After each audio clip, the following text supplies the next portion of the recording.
Sun'iy intellekt kelajakda ba'zi kasblarni butunlay yo'q qilishi mumkin. Sizning kasbingiz ham xavf ostidami?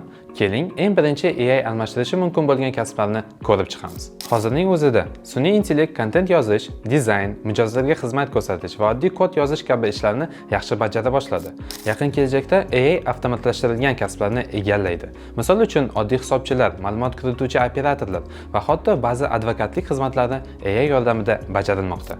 MIT olimlarining hisob-kitoblariga ko'ra, 2030-yilgacha 20% kasblar AI tomonidan avtomatlashtirilishi mumkin. Shuningdek, McKinsey kompaniyasining tadqiqoti sun'iy intellekt eng ko'p bank xodimlari, sug'urta agentlari va ishlab chiqarish liniyalaridagi ishlarni o'rnini bosishini ko'rsatmoqda.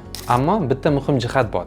AI ijodiy va odamlar bilan aloqa talab qiladigan kasblarni o'rnini bosa olmaydi. Demak, psixologlar, tadbirkorlar, shifokorlar va ijodiy mutaxassislar hali uzoq vaqt davomida talabgir bo'lib qoladi. Sizningcha, sun'iy intellekt yana qaysi kasblarni yo'q qilishi mumkin? AI rivojlanishi to'xtamaydi. Shuning uchun kasb tanlashda ijodiy fikrlash va insoniy ko'nikmalar muhim ahamiyat kasb etadi. Sizningcha AI qaysi kasblarni umuman egallay olmaydi? Izohlarda fikringizni yozib qoldiring.